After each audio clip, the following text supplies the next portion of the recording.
कई बार अभी मैं रास्ते में आ रही थी, मैं यही सोच रही थी कि अब क्या बोलूं, क्योंकि बोलने के लिए कुछ नया नहीं है, वही सब ज़िंदगी चल रही है 3 साल से। खालिद को 3 साल हो गए हैं, अगले महीने फरवरी की 26 तारीख को 3 साल कंप्लीट हो जाएंगे।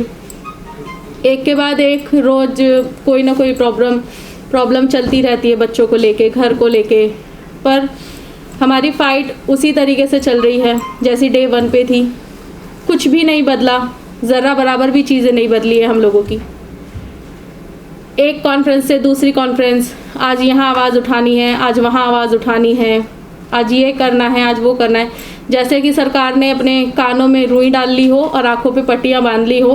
गांधी जी के 3 बंदर वाली कहानी लागू तो कहीं और होती थी, पर आज के टाइम में वो सरकार इस्तेमाल कर रही है कि किसी की मत सुनो, किसी के लिए मत बोलो और अपनी आँखों पे पट्टी बांध लो, कुछ मत देखो।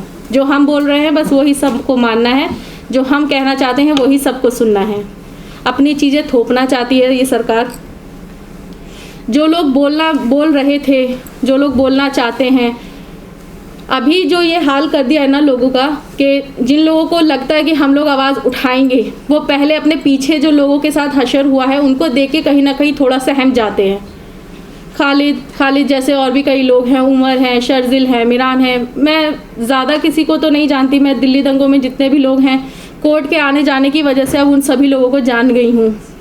अतर है, गुलफिशा है, एक बहुत कम उम्र बच्ची है, वो अभी उसके सामने उसकी पूरी ज़िंदगी पड़ी है। बहुत सारे बच्चे ऐसे हैं, शादाब हो गया, अतर है, तो उनकी अम्मी से, उनके पेरेंट्स से मिलती हूँ।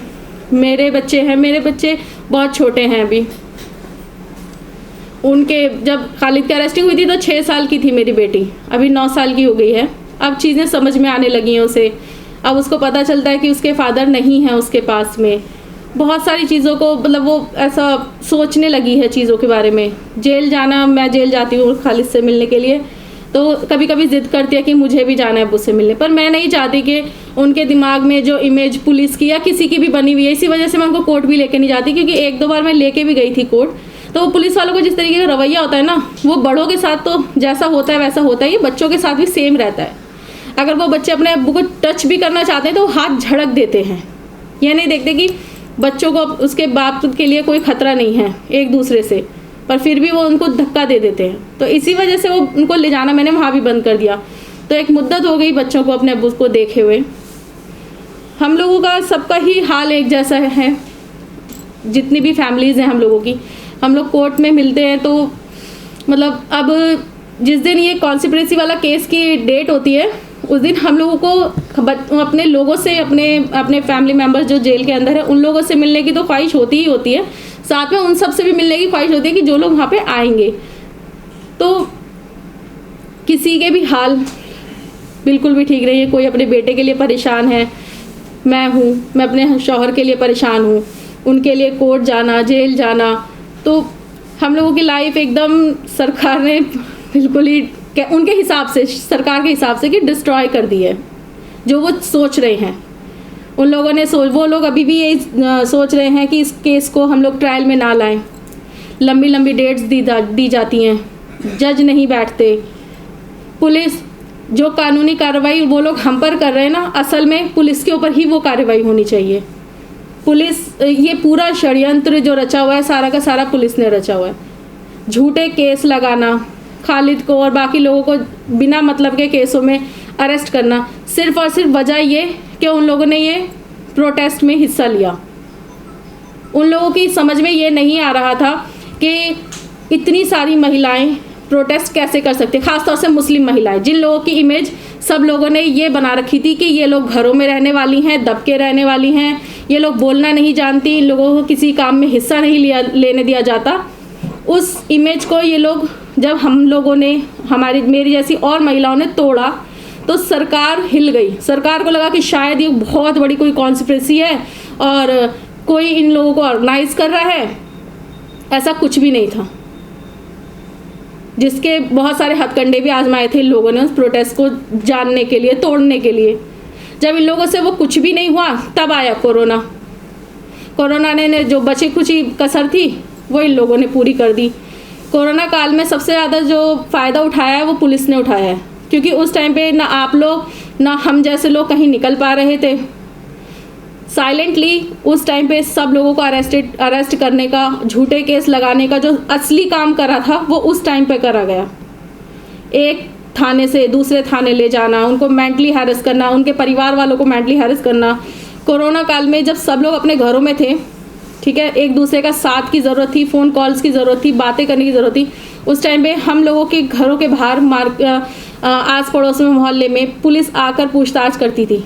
इंडिया की टॉप एजेंसीज जब आपके पीछे पड़ जाती है ना, तो आप डर के मारे आपके खुद के रिश्तेदार, खुद के सगे रिश्तेदार भी आपका साथ छोड़ देते हैं। वो चीज़ हमने झेली है। अगर मैं एक एक स्टोरी बताने लग जाऊँ, एक एक डे बाय डे की या महीने बाय महीने की या साल की, अब तो 3 साल हो गए ना, तो उसमें आप लोगों को बहुत सारी ऐसी कहानियाँ मिलेंगी जो कि आप लोगों को सोचने पे मजबूर कर देंगी कि हम हैं कहाँ। मेरे बच्चों के सवाल, आप अब्बू कब आएंगे, हर रोज़, हर ईद पर, हर उनके बर्थडे पे, अपने अब्बू के बर्थडे पे, एक एक ईद पे, एक एक त्यौहार पे, 15 अगस्त पे अभी सब लोग, वो हमारे मोदी जी ने बोला था कि प्रधानमंत्री जी ने बोला था झंडा फहराइए।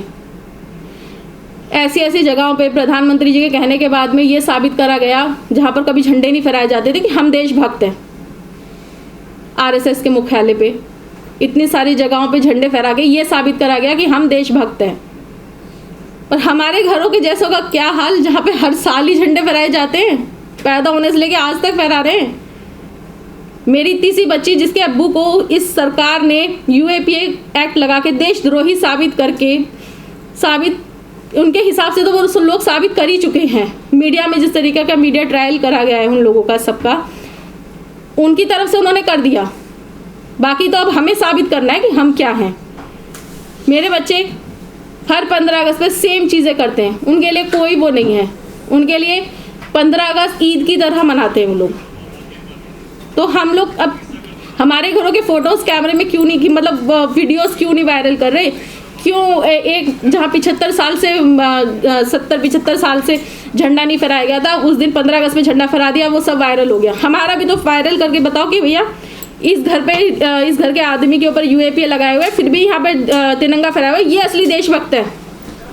ऐसे करके भी तो वायरल करा जा सकता है ना। क्यों हमें ही बार बार साबित करना पड़ता है कि हम देशभक्त हैं? ऐसी वो कौन सी चीज़ है जो आप लोगों को चाहिए देशभक्ति साबित करवाने के लिए, और हम क्यों करें देशभक्ति साबित? अगर हमें करनी है तो और लोग भी करो, पहले सब लोग करो अपनी अपनी देशभक्ति साबित। अगर हमारा नाम उस देशभक्ति की लिस्ट में नहीं है तो मेरे हिसाब से किसी का भी नहीं होना चाहिए। अगर अभी कुछ साल पहले तक मैं इस बेंच के उस तरफ बैठती थी, मुझे नहीं पता था कि मुझे इतनी जल्दी इस जगह पर आके खड़ा होना पड़ेगा और मेरे शौहर की फ़ोटो यहाँ पर होगी। जब मैं आती थी इस तरीके से 4 या 5 फ़ोटोज़ होते थे कि अब यहाँ ये अरेस्ट कर लिया, वहाँ ये अरेस्ट कर लिया। अब यहाँ इतने सारे फ़ोटोज़ हैं और एक एक करके, कोई बड़ी बात नहीं है कि आप में से किस के और आगे लगेंगे। हो सकता है कल को मेरा भी लग जाए, आपका लग जाए, किसी और का लग जाए। ये किस किस को कैद करोगे ना, यही है। और ये चंद ही लोग रह गए हैं। कुछ लोगों को इन्होंने डरा के बिठा दिया है और कुछ लोगों को जेल में डाल दिया है। तो प्लीज़ जो जेल में गए हैं वो डरे नहीं हैं। इनका ये आखिरी हथकंडा था, जेल में डालो, यूएपीए लगाओ, सालों तक जेल में सड़ाओ। इसके अलावा इनके पास कुछ और नहीं है। मुझे पूरा यकीन है जिस तरीके से खालिद के ऊपर से, उमर के ऊपर से अभी एक केस डिस्चार्ज हुआ है, इसी तरीके से यूएपीए के लिए भी ना अपने मुंह की खाएंगे और इंशाल्लाह बाइज्जत रिहा होकर फ़ख्र के साथ सब बाहर आएंगे और एक इनकलाबी ताकत के साथ, मजबूती के साथ बाहर आएंगे। तो प्लीज़ आप सभी लोग हमारा इसी तरीके से साथ देते रहिए जिस तरीके से आज हम खड़े में। मुझे इस बात का बहुत सुकून है कि मैं अकेली नहीं हूँ। मैं यहाँ खड़ी हूँ, चाहे मैं कोर्ट में खड़ी हूँ, मुझे पता है कि फ़ाइट हमें अकेले ही लड़नी पड़ती है क्योंकि उस वक्त में कोई साथ नहीं होता। पर मुझे ये पता है कि जब मुझे आवाज़ देनी है तो मेरे साथ सभी लोग खड़े होंगे।